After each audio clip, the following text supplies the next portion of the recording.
Oh yeah. Welcome back to the show, everybody. Welcome back to the Roatan Brew Show here at the Wave 101.1 FM. I want to thank you all for joining me during this 5-hour show, heard from 9 in the morning until 2 in the afternoon. And today is one of the most unusual days that I will see, especially on a Friday. Not that I have a very unusual and special guest with me, but that on Friday we'd have Party Friday here. And we usually play uninterrupted party music, getting ready, getting in the mood for a fun weekend. But today I have the equivalent of the head of the IRS in the United States. He is the Minister of the DEI. I got that right, okay? Yes. I said a few minutes ago, I said the DEA, and that's a whole different ballgame. We're very, very different. But here, I've always heard Jose Oswaldo Guillen. Thank you so much for coming to the show. I appreciate it. And I really appreciate your office contacting me and including the English-speaking people on what's going on in the country. I think it's very important. My pleasure, Bruce. It's a real honor to be in your show and addressing not only the DIE situation in the country, but also trying to give a little bit of perspective of the plans with respect to President Porfirio Lobo new office term. Now, I'm very, very impressed because I have to ask you this question. And I introduced you as the head. Are you the top guy? And if you don't mind, I'll say IRS every once in a while, because they even say that here, in Honduras. That's the DEI is the the IRS. Are you the? I'm trying to get are you the highest ranking official, the minister of the IRS of the DEI? Yes, I'm part of President Lobo's cabinet, and I'm a member of the economical cabinet here in the country. And I don't only direct and conduct the administration of tax policies in the country, internal revenue, but also customs. In our country, the DIE handles both internal revenue and customs, which I believe in the United States is separate. Yes. And in other countries too. Yes. But in our case, we handle both branches at the same time, and both of them are my responsibility to handle nationwide. Wow, what a job that is. Now, how did you get a job like that? How does a job like this come around? Obviously, it's a politically directed job. I mean, I can't imagine too many of the ministers who were here under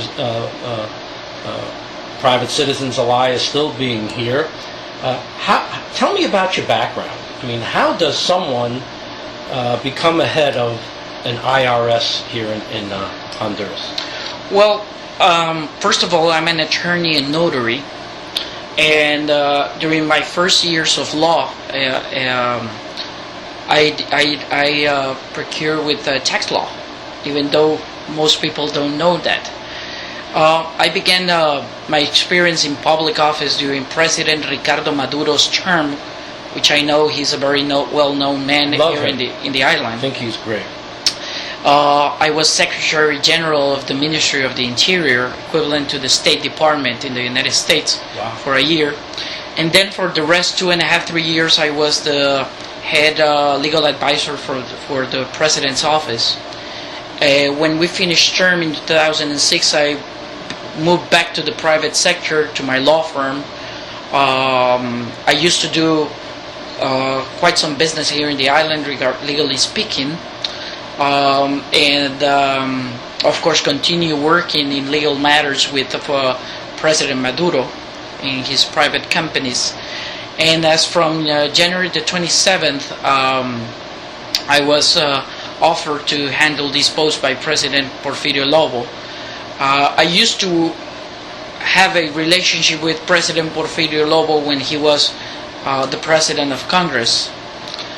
during the 2002-2006 term, and I met him, and I immediately saw in him a incredibly well-handled political leader, person capable of sitting in one table sectors that are constantly in conflict.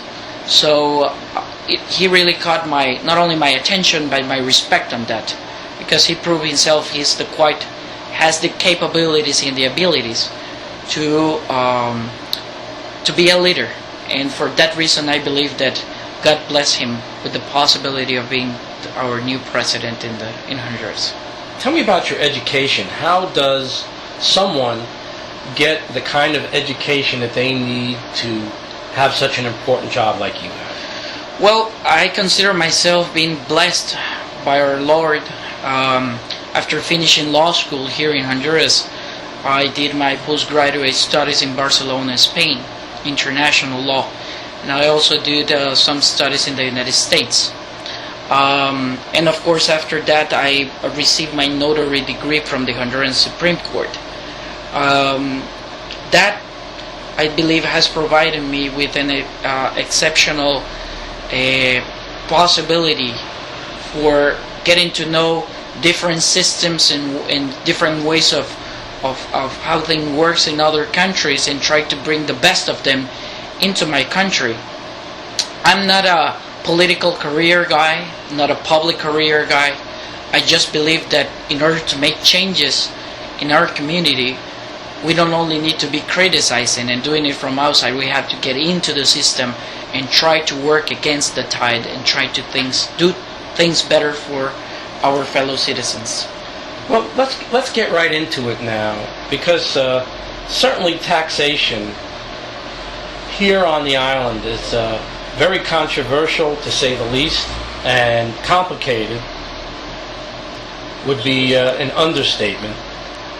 When I knew that I was going to have you on the show, and I told a few people that you were going to be on the show,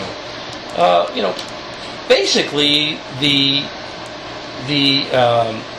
reaction I got was, tell this person that those of us on the island would feel better about the taxes we pay already, or we would feel better about paying taxes if we knew that we were going to be getting benefits from those taxes. And I'm not saying that, or they weren't saying that there's absolutely no return or no benefits, but those of us here on the Bay Islands feel, and I think it's a vast majority, that they are being somewhat used to collect taxes, but are not getting a fair shake when it comes time to getting governmental programs back here to help the island, from as simple as, why should we have to put up with potholes for months at a time,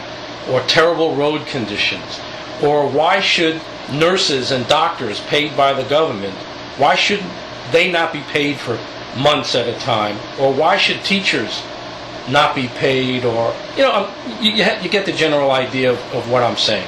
Yes. Well,